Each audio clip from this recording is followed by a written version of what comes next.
हमें हिचकी क्यों आती है? आपने कभी न कभी ये ज़रूर नोटिस किया होगा, जब हम बैठे होते हैं तो अचानक से हमें हिचकी आती है और हम सोचते हैं कि हमें कोई याद कर रहा है, लेकिन ऐसा बिल्कुल भी नहीं होता है। दरअसल होता क्या है कि बॉडी में चेस्ट के नीचे हमारे एक मसल होता है, जिसे डायफ्राम कहते हैं।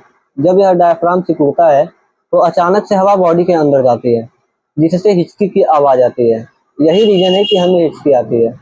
अगर वीडियो अच्छा लगा हो तो लाइक करें, कमेंट करें और शेयर करें।